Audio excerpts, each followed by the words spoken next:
శ్లోకం యొక్క భాష్యం. ఓ అర్జున, భక్తులు ఈ రెండు మార్గాలను ఎరిగినప్పటికీ ఏనాడు మోహితులు కారు. అందుకే సర్వదా భక్తిలో సుస్థిరుడు కావలసింది. ఈనాటి సత్సంగ కార్యక్రమానికి విచ్చేసిన భక్తులందరికీ స్వాగతం, సుస్వాగతం. ఈరోజు మనం భగవద్గీత అధ్యాయం 8 భగవత్ ప్రాప్తి నుండి 27వ శ్లోకాన్ని చెప్పుకుంటున్నాం. ఈ శ్లోకంలో శ్రీకృష్ణ భగవానుడు అర్జునుడికి రెండు మార్గాల కోసం చెప్తున్నారు. ఒకటి ప్రవృత్తి మార్గము, రెండు నివృత్తి మార్గం. ఈ విషయాన్ని మనకి భగవద్గీత 2వ అధ్యాయంలో కూడా కృష్ణుడు ఈ విషయం కోసం మాట్లాడుతూ ఉంటారు. ఈ మార్గం, వీటి యొక్క అర్థమే మనకి ఈ పదంలో తెలుస్తూ ఉంది. ప్రవృత్తి, నివృత్తి. మనం ఈ భౌతిక జగత్తులో జీవిస్తూ ఉన్నాం. భగవంతుడిని కాదు అనుకొని వచ్చి ఇక్కడ ఈ జగత్తులో జీవిస్తూ ఉన్నాం. అయితే జీవిస్తున్నప్పటికీ ఇక్కడ అనేకమైనటువంటి కష్టాలు పడుతున్నా కూడా ప్రతి ఒక్కరు కూడా ఆనందంగానే ఉన్నాము అని చెప్పి అనుకుంటూ ఉన్నారు. అంతే, ఆనందంగానే ఉన్నామని చెప్పి అనుకుంటున్నారు అంతే. కానీ నిజానికి మన యొక్క ఆనందము ఎలా ఉంది అంటే, ఒక వ్యక్తి సాధారణంగా ఉన్నాడు, ఆ వ్యక్తికి తలనొప్పి వచ్చింది, తలనొప్పికి మెడిసిన్ వేసుకున్నాడు, సాధారణ స్థితికి వచ్చాడు. ఏమంటున్నాడు అంటే, ఎలా ఉంది అంటే, బాగుంది, చాలా బాగుంది, ప్రశాంతంగా ఉన్నాను అంటున్నాడు. ప్రశాంతత లేదు కదా, ఏమైంది? సాధారణ స్థితికి వచ్చాడు అంతే. నొప్పి తగ్గి సాధారణ స్థితికి వచ్చాడు. వీడు ఏమనుకుంటున్నాడంటే అదే నిజమైన ఆనందం అనుకుంటున్నాడు. కానీ ఆనందము అంటే దీనికన్నా అతీతమైనది ఇంకోటి ఏదో ఉంది కదా, దానికన్నా అతీతమైనది మరొకటి ఏదో ఉంది కదా. నొప్పి తగ్గి సాధారణ స్థితికి రావడమే ఆనందం అనుకుంటున్నాడు. అది ఉపశమనం మాత్రమే, ఆనందం కాదు, ఉపశమనము అంతే. సో శాశ్వతమైనటువంటి ఆనందం ఏమిటి అంటే, మరల తిరిగి రాకూడదు, మరల దుఃఖాలయంలోకి వెళ్ళకూడదు. అది శాశ్వతమైనటువంటి ఆనందం. దాన్ని నివృత్తి మార్గము అని చెప్పి అంటారు. నివృత్తి మార్గం అంటే స్వతహాగా మనకి ఎలా అనిపించాలంటే, ఈ భౌతిక జగత్తులో ఉన్నా కూడా ఇవేమీ మనల్ని కలత చెందించకూడదు. ఉదాహరణకి, నక్క ద్రాక్ష తోటలోకి వెళ్తుందంట. నక్క ద్రాక్ష తోటలోకి వెళ్తుందంట. ద్రాక్ష పళ్ళు ద్రాక్ష తోటలో ఎలా ఉంటాయి? పైకి ఉంటాయి. నక్క ప్రయత్నిస్తుందంట, ఆ ద్రాక్ష పళ్ళు అందుకోవడానికి ప్రయత్నం చేస్తుంది. ప్రయత్నంలో విఫలమైపోతుంది, సఫలం అవ్వదు. ఎందుకంటే దానికి అందదు, పట్టుకోవడానికి ఇలా ఇలా ఇలా ప్రయత్నం చేస్తుంటుంది. అప్పుడు ఏమంటుందంటే, ద్రాక్ష పళ్ళు చాలా పుల్లగా ఉన్నాయి, వద్దనుకుంటుంది. ఈ భౌతిక జగత్తులో మన వైరాగ్యం ఎలాగే ఉంటుంది. ఈ భౌతిక జగత్తులో ప్రతి ఒక్కరి వైరాగ్యం ఎలాగే ఉంటుంది. అది అందక బాలేదని వదిలేస్తున్నాం అంతే. అంతా బాగున్నప్పుడు వదలగలగాలి. అంతా బాగున్నప్పుడు. ఏది 90 ఏళ్ళు వచ్చిన తర్వాత, స్వామి నా జీవితాన్ని మీ మందిరానికి అంకితం చేసేస్తున్నా, 90 ఏళ్ళు వచ్చిన తర్వాత.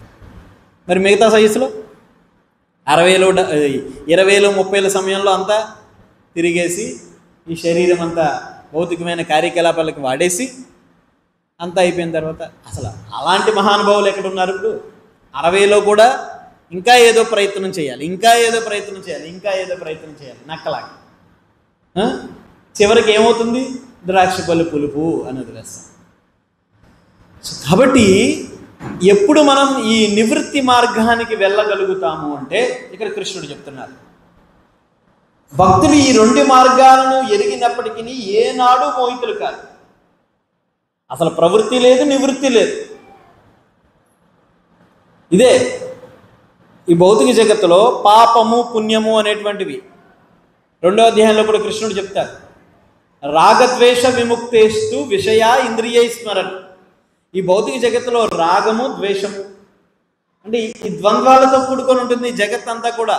ఈ ద్వంద్వాలతో కూడుకునేటప్పుడు ఏమనిపిస్తుందంటే ప్రతి ఒక్కరికి కూడా, ప్రతి ఒక్కరి జీవితంలో కూడా కష్టము, సుఖము, లాభము, నష్టము, పాపము, పుణ్యము అన్నీ ఎప్పుడు కూడా ఒక ఆనందం ఉంటే వెనకాతల దుఃఖం రెడీగా ఉంటుంది, సిద్ధంగా ఉంటుంది.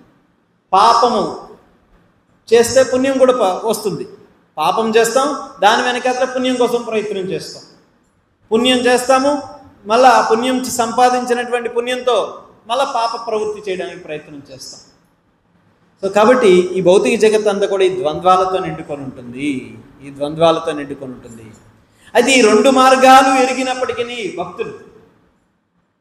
భక్తుడికి పాపము పుణ్యంతో సంబంధం లేదు. ఇంకా ఆచార్యులు చెప్తారు, పాపము పుణ్యము అనేటువంటిది ఎటువంటిదంటే ఒకటి తడి మలము, ఒకటి ఎండు మలము. ఏది ఉంది, ఏది కావాలి మనకి?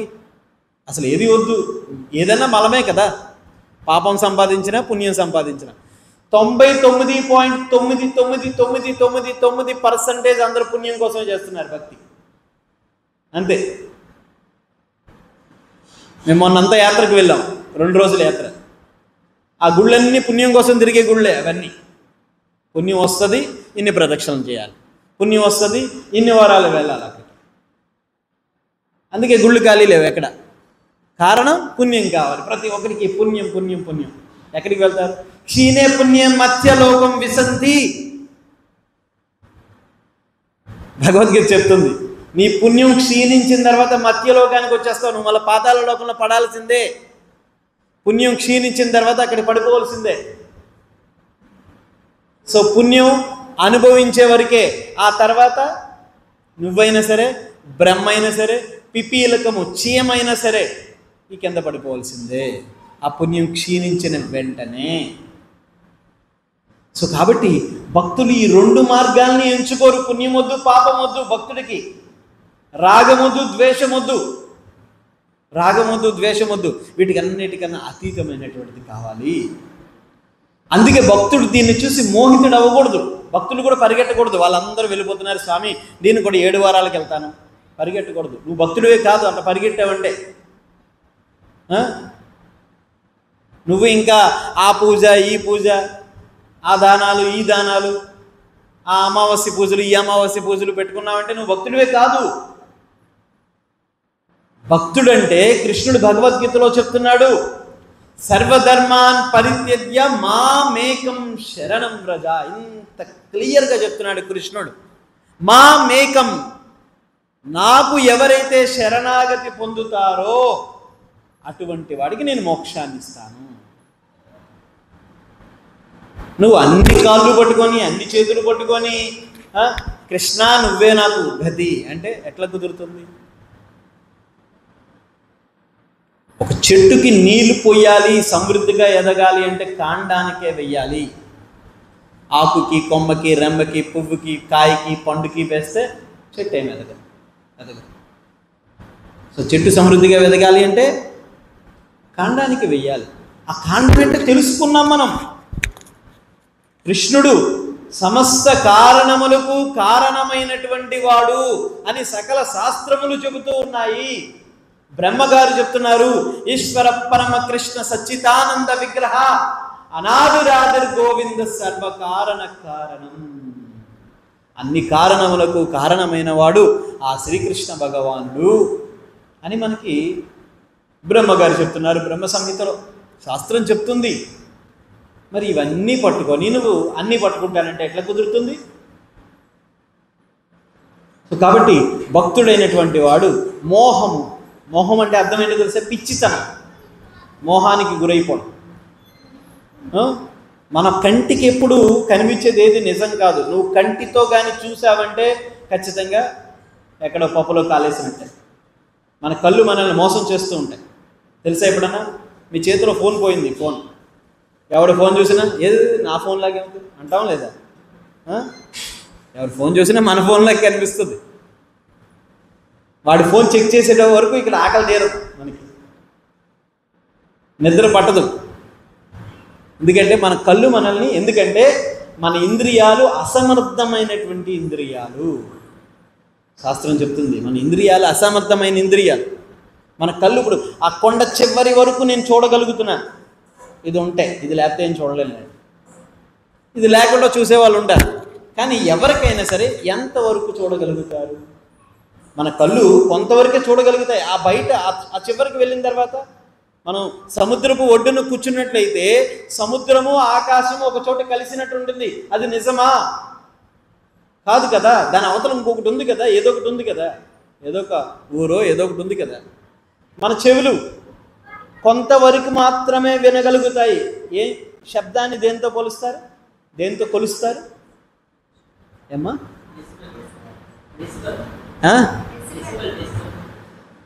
సో అది ఎంత పర్సంటేజ్ వరకే అది వినగలుగుతుంది?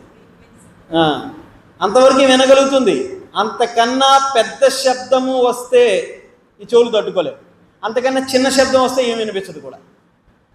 కొంతమంది చూస్తుంటాం మనం, వాళ్ళు ఏదో మాట్లాడేసుకుంటూ ఉంటారు, వీడి పని వీడు చేసుకుంటూ ఉంటాడు. ఇప్పుడు మేము మాట్లాడుకున్నది వినబడలేదా? కొంతమంది ఉపన్యాసంలో కూర్చొని కూడా వినరు, తెలుసండి. చాలా టాలెంటెడ్. ఒక్కోసారి ఉపన్యాసంలో చూస్తూ ఉంటాం, కళ్ళు తెరిచే నిద్రపోతూ ఉంటారు. కొంతమంది కూర్చొని ఉంటారు కానీ ఏం చెప్తున్నారు కూడా వినరు. సో కాబట్టి ఈ చెవులు కొంతవరకు మాత్రమే వినగలుగుతాయి, ఈ కళ్ళు కొంతవరకు మాత్రమే చూడగలుగుతాయి. అందుకని ఇంద్రియాలతో నువ్వు ఏదైతే నిశ్చయించుకుంటున్నావో ఇది అని, అది నిజం కాదు. ఏది కూడా అది నిజం కాదు. ఏం చేయాలి? నువ్వు తెలుసుకోవాలంటే వాళ్ళతో సాంగత్యం చేయాలి, వాళ్ళతో ప్రయాణం చేయాలి. నేను ఎందుకు తెలుసా, మీకు ఎప్పుడైనా అబ్జర్వ్ చేశారు, ప్రభుజీ ఎందుకు అత్తమాను యాత్ర పెడుతూ ఉంటారు అని అడుగుతుంటారు చాలామంది. ఏదో ఒక యాత్ర మీకోసం కాదు, నా కోసం నేను యాత్ర చేయాలనుకుంటాను. ఎందుకంటే నేను ఆధ్యాత్మికంగా స్థిరంగా ఉండాలి అనుకుంటాను. ఎందుకంటే ఏ వ్యక్తితో అయినా సరే మనం ప్రయాణించినప్పుడు కొత్త విషయాలు తెలుస్తాయి. వ్యక్తి కోసం మనం తెలుసుకోవాలంటే వాళ్ళతో ప్రయాణం చేయాలంటే. నేను మొన్న ప్రయాణంలో చాలామంది యొక్క క్యారెక్టర్స్ ఏంటో తెలిసిపోయినాయి నాకు. సో నాకు ఏం చేయాలి? నేను అప్పుడు జాగ్రత్తగా ఉండాలి వాళ్ళతో. ప్రతి ప్రయాణంలో ఒక్కొక్క వ్యక్తి యొక్క నడవడిక ఏంటో తెలిసిపోతుంది. ఏదో వారానికి ఒకసారి గుడికి వచ్చిన తర్వాత ఈ వ్యక్తిదా అంటే మనం ఏం చెప్పలేం. చాలామంది, నేను అప్పుడప్పుడు ఈ టెంపుల్లో, మందిరంలో ఒక్కొక్కసారి మన డివోటీస్ని కొంతమందిని మందలిస్తూ ఉంటాం. ఇది చూసే వాళ్ళకి ఎలా ఉంటుందంటే, ఊరికినే ప్రభుజీ అనవసరంగా నోరు పాడేసుకున్నారేమో, ఏదైనా అనవసరంగా ఆయన్ని తిట్టారేమో అని చెప్పి అనుకుంటారు. కానీ ఆ వ్యక్తి ఏంటో ఆ వ్యక్తితో ప్రయాణం చేస్తేనే తెలుస్తుంది. మనం కూర్చొని జడ్జిమెంట్ ఇవ్వలేం కదండి. ఉదాహరణకి మీరు చూడండి, హోమియో ట్రీట్మెంట్కి వెళ్ళినప్పుడు ఏం చేస్తాడు? పుట్టినప్పటి నుంచి అన్నీ అడుగుతాడు. అయ్యా స్వామి, నీకెందుకు అవన్నీ? నేను తలనొప్పి వస్తుందన్నాను, నాకు మందు ఇవి చాలు, అంతే. అవన్నీ నీకు అనవసరం అంటే ఆయన ట్రీట్మెంట్ చేస్తాడా? వెళ్ళారా హోమియో ట్రీట్మెంట్కి ఎప్పుడన్నా? వెళ్ళలేదు. మీరెవరు వెళ్ళారా? అడుగుతారా లేదా? ఒక గంట సేపు అదే అడుగుతారు. ఇంకా ఎక్కువ అడిగే వాళ్ళు కూడా ఉన్నారు. నేను ఒకసారి ట్రీట్మెంట్కి వెళ్తే 2 గంటలు కూర్చోబెట్టి మాట్లాడాడు. నమస్కారం, నా జీవితంలో 2 గంటలు చాలా ముఖ్యమైనది అని వచ్చేసాను. అంటే వాళ్ళ జీవితం, వాళ్ళ ట్రీట్మెంట్కి అది చాలా అవసరం. అదేవిధంగా మనం కూడా ఒక భక్తుడి కోసం తెలుసుకోవాలంటే ట్రావెల్ చేయాలి భక్తుడితో. ఆ భక్తుడితో ట్రావెల్ చేయాలి. ఆ భక్తుడు ఏంటి, ఏం చేస్తున్నాడు, ఏం మాట్లాడుతున్నాడు. ట్రావెల్ చేయమన్నామని మళ్ళా అభక్తులతో ట్రావెల్ చేయకూడదు. అభక్తులతో ట్రావెల్ చేస్తే ఏమవుతుంది? జోగి రాసుకుంటే వస్తుంది, గూడిది వస్తుంది. అది మనం ఎలాగో జోగులమే, ఎందుకంటే అంత సంపూర్ణ భక్తులకు కాదు. మనం వెళ్ళి ఇంకా జోగుల దగ్గరికి వెళ్ళి కలిస్తే బూడిద రాలుతుంది, ప్రయోజనం లేదు. అందుకని శుద్ధ భక్తులతో సాంగత్యం చేయాలి. సాధు సంగ సర్వశాస్త్ర కోయ్, లవమాత్ర సాధు సంగ సర్వసిద్ధి హోయ్. చైతన్య చరితామృతంలో చెప్తున్నారు, సాధు సంగం తీసుకోవాలి. సాధు సంగ సర్వశాస్త్ర కోయ్. ఎప్పుడైతే నువ్వు సాధు సాంగత్యాన్ని తీసుకుంటావో సకల శాస్త్రములు ఏం చెబుతున్నాయి? లవమాత్ర సాధు సంగ సర్వసిద్ధి హోయి. లవమాత్రం సాధు సాంగత్యాన్ని తీసుకుంటే నీకు సర్వసిద్ధులు లభిస్తాయి. అభక్తుడి సాంగత్యం నీకెందుకు? ఏం చేస్తావు అభక్తుడి సాంగత్యంతో? అభక్తుడి సాంగత్యంతో నీకేమైనా లాభం ఉందా? ఏంటి భక్తుడికి లాభం ఏంటి? ఏం కావాలి? ఏం లాభం కావాలి భక్తుడికి? మనకున్న భక్తి ఇంకాస్త పెరగాలి. అందుకని మనం దిగజారిపోకూడదు. సో కాబట్టి మనం ఒక విషయాన్ని గమనించాలి. భక్తుడు ఎప్పుడు కూడా మనకి కంచెలాగా ఉంటాడు. రక్షణ, భక్తుల సాంగత్యం అనేటువంటిది ఒక చేనుకి ఏ విధంగా అంటే ఒక పంటని రక్షించడానికి కంచె ఏ విధంగా రక్షణిస్తుందో అదేవిధంగా భక్తుల సాంగత్యం అనేటువంటిది లోపల ఉండేటువంటి మన యొక్క ఆధ్యాత్మికత అనేటువంటి బీజానికి రక్షణిస్తుంది. సో కాబట్టి భక్తుల సాంగత్యంలో ఉండాలి. అభక్తుల సాంగత్యం ఎటువంటిదంటే కంచె చేనుని మేసేస్తుంది. కంచె అది అభక్తులు అనేటువంటి కంచె చేనుని మేసేస్తుంది అనమాట. అది మనకి రక్షణగానే ఉన్నట్టుంటుంది. నేను నా బెస్ట్ ఫ్రెండ్ అండి అనుకోవచ్చు. ఒకసారి ఆ బెస్ట్ ఫ్రెండే మింగేస్తాడు అన్నారు, అయిపోయింది. సో కాబట్టి భక్తుల సాంగత్యంలో ఉండాలి. మనం క్లారిటీగా ఉండాలి ఎప్పుడు కూడా. నీకేం కావాలి? ఎందుకు వచ్చావు ఇక్కడికి? నువ్వు దేనికి వచ్చావు ఇక్కడికి?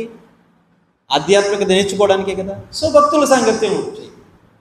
లేదు, భక్తుల సాంగత్యం కోసం కాదు, ఏదో సరదాగా వస్తున్నా అనుకుంటే ఉంటే అదే చెప్తారు. 50-50 ఉండకూడదు ఎప్పుడు కూడా. 50-50 అంటారు ఎవరిని? తెలుసు కదా. అలా ఉండకూడదు. మనం ఎప్పుడు ఉంటే సంపూర్ణ భక్తుడిగా ఉండాలి, లేదంటే సంపూర్ణ అభక్తుడిగా ఉండాలి. అంతేగాని ఇక సగం భక్తి సగం భక్తి అంటే కుదరదు. ఏదో ఒకలాగే ఉండాలి. సో కాబట్టి అందుకే ఎప్పుడు కూడా మనం యాత్ర చేస్తూ ఉండాలి. యాత్ర చేస్తూ ఉంటే మనకి మనం కొత్త విషయాలు నేర్చుకోవచ్చు. ఇంకా మనకన్నా సీనియర్ భక్తుల దగ్గర నుంచి కొత్త విషయాలు నేర్చుకోవచ్చు.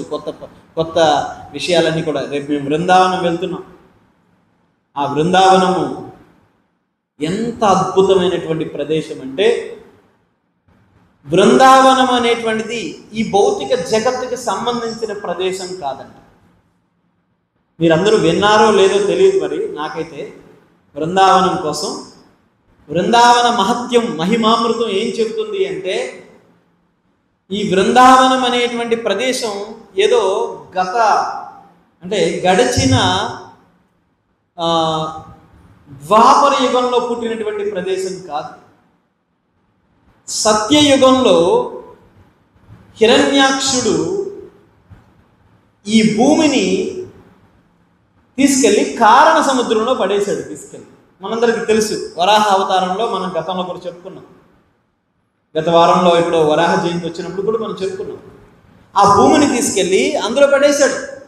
పడేసినప్పుడు వరాహ భగవానుడు ఆ భూమిని తన కక్షలో పెట్టి అప్పుడు భూదేవి సమేతంగా వరాహ భగవానుడు అప్పటి వరకు యుద్ధం చేశాడు హిరణ్యాక్షుడితో ఒక్క పిడికిలి గుద్దుతోనే హిరణ్యాక్షుడిని పంపించేశాడు ఈ జగత్తు నుండి.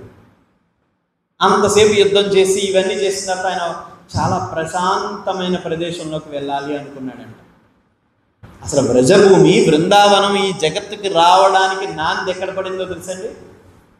చెప్తే మీరు నమ్ముతారో నమ్మరో. శాస్త్రంలో చెప్పబడి ఉంది, వెంకటాచల మహత్యంలో చెప్పబడి ఉంది. ఎక్కడ నాంది పడిందంటే మన శేషాచల అరణ్యంలో పడిందంట. మన తిరుపతి శేషాచల అరణ్యంలో పడిందంట. సో మరి వరాహ భగవానుడు ఎక్కడొక చోట ప్రశాంతమైనటువంటి ఎత్తైన అరణ్య ప్రాంతంలో ఆయన సేద తీరాలి అనుకున్నారండి. అప్పటి వరకు ఆయన జలంలో ఉన్నాడు. జలంలో యుద్ధం చేశాడు. ఆ భూమిని తీసుకొచ్చి తన యొక్క కోరల మీద పెట్టుకుని ఎక్కడొక చోట ప్రశాంతమైన ప్రదేశంలో ఉండాలి అనుకున్నాడంట. ఆ సమయంలో ఆయన వెతుకుతూ ఉంటే గరుత్మంతుడు సాక్షాత్ భగవంతుని యొక్క సేవకుడు ఆయన వచ్చి ఏం చేశాడు అంటే, ఎప్పుడన్నా సేవాభావం ఎలా ఉండాలో మనం అర్థం చేసుకోవాలి. గరుడ ఏం చేశారంటే,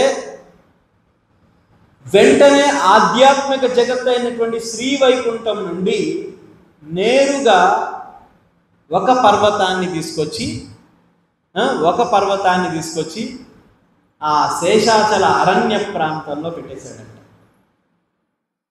శేషాచల అరణ్య ప్రాంతంలో వెంకటాద్రి, అందుకే చెప్తారు వెంకటాద్రి సమస్థానం అంటే ఆ వెంకటాద్రి పర్వతాన్ని తీసుకొచ్చి భగవంతుడు అక్కడ పెట్టేశారు, ఆ గరుడు అక్కడ పెట్టేశారు. ఆ పర్వతం మీద వరాహ భగవానుడు అవతరించడం జరిగింది. స్క్రీన్ షాట్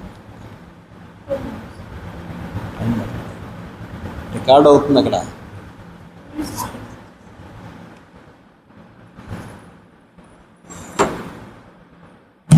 అయితే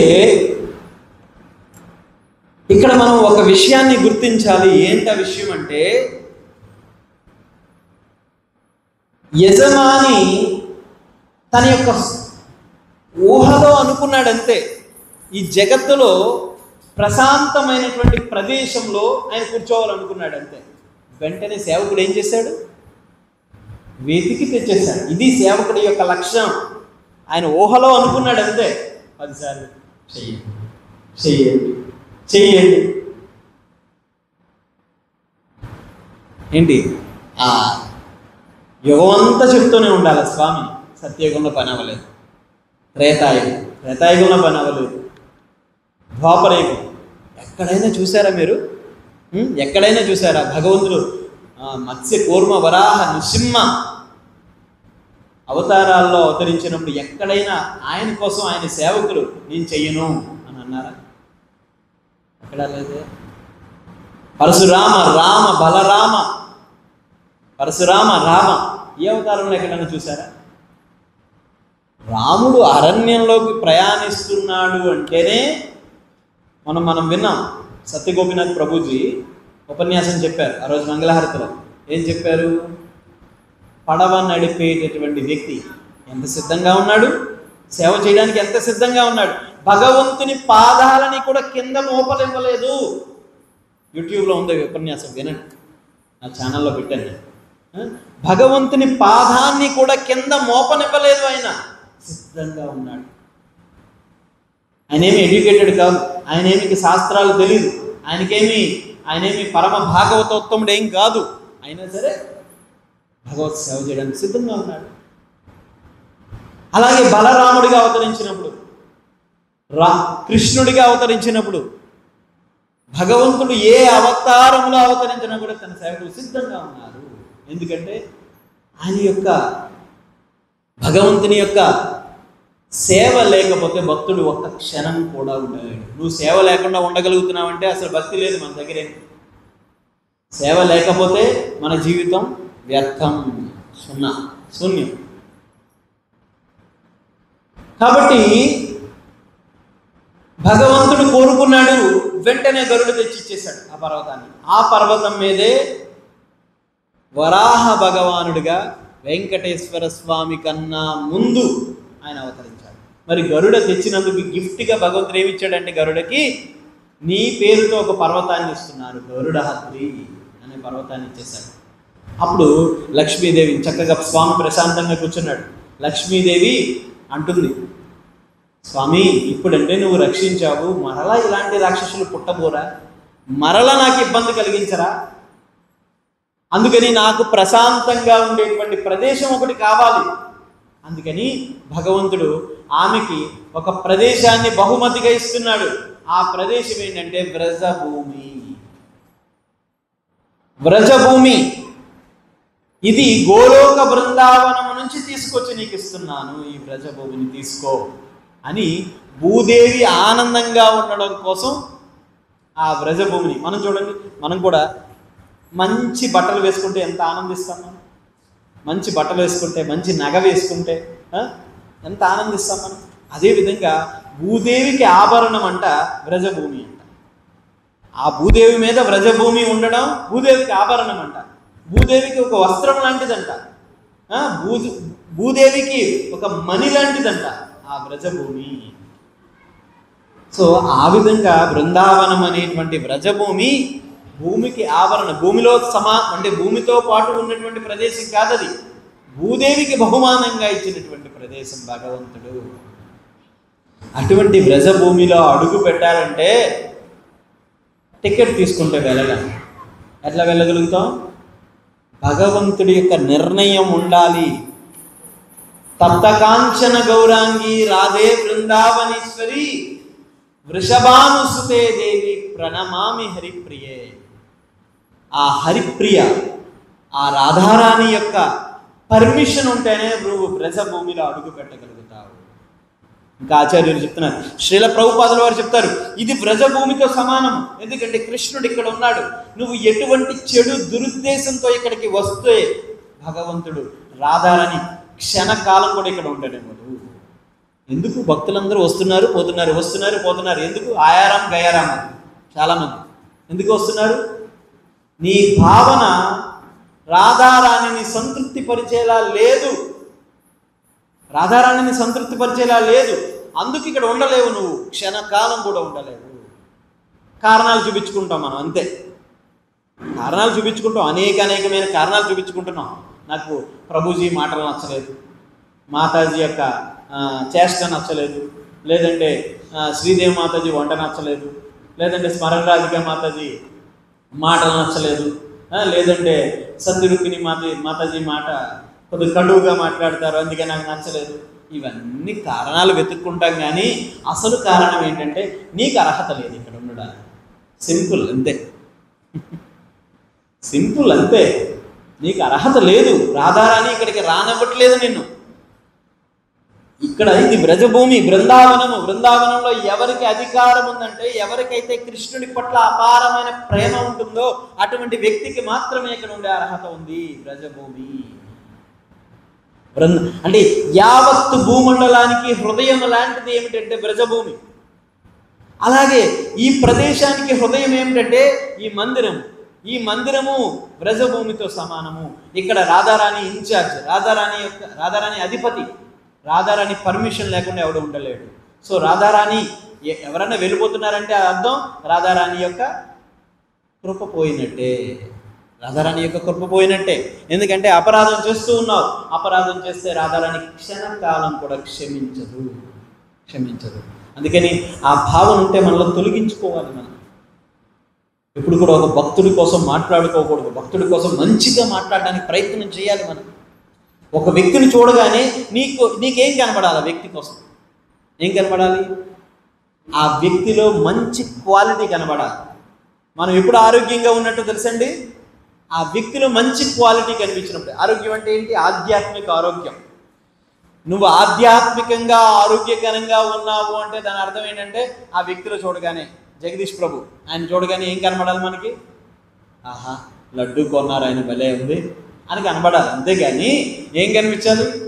జగదీష్ ప్రభువులే అది ఇది అన్నామంటే అయిపోయాయి. సో మనం భక్తుల్లో చూడగానే మంచి క్వాలిటీ కనబడాలి. నువ్వు మంచి క్వాలిటీ ఎప్పుడు చూడగలుగుతావు? మంచి కళ్ళద్దాలు పెట్టుకోవాలి. లేదు, అది చెప్తారు, ప్రేమాంశన చురత భక్తి విలోచనేన సంత సదైవ హృదయేషు విలోకయంతి. అది మనం నేర్చుకోవాలి, ఆ క్వాలిటీ నేర్చుకోవాలి.